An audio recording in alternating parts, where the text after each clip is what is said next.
Thank you Lord sa umaga na to. Ano na naman to? Igising ko lang. Wow!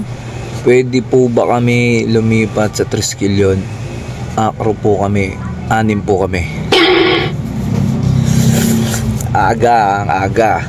Sige, total sa akin kayo nagkomento, no? Sasagutin natin yan. Pero disclaimer lang ha, disclaimer lang. Itong mga sasabihin ko dito is pawang opinion. At saka ano ko to, pang sariling sagot sa mga katanungan nyo, no? Baka kasi marami na namang umiyak eh. No? Ano yung dahilan nyo bakit lilipat kayo sa amin? No? Bigyan nyo ako ng dahilan. No? Ano yun?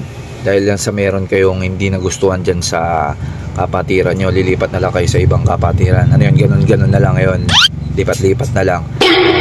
So totoo lang mga kapatid, no, mga kaibigan, maging loyal tayo sa pinasukan nating fraternity. Hindi yung meron lang tayong hindi nagustuhan, lipat tayo ng lipat, no? Iba yung senaryo ko iba yung akin. Ako Taugama pa rin ako, Triskelion pa rin ako, lumipat ako ng chapter, no? Magkaiba yun, magkaiba yun. Baka isingit nyo na naman yan dyan. Yun lang dito sa amin na to mga kaibigan. Magstay na lang kayo dyan sa ano nyo, sa kapatiran nyo, kasi parehas lang naman na atikain yan eh, no? Huwag kayong palipat-lipat huwag kayong palipat-lipat. Kukurugan ko kayo eh, no? Charot lang.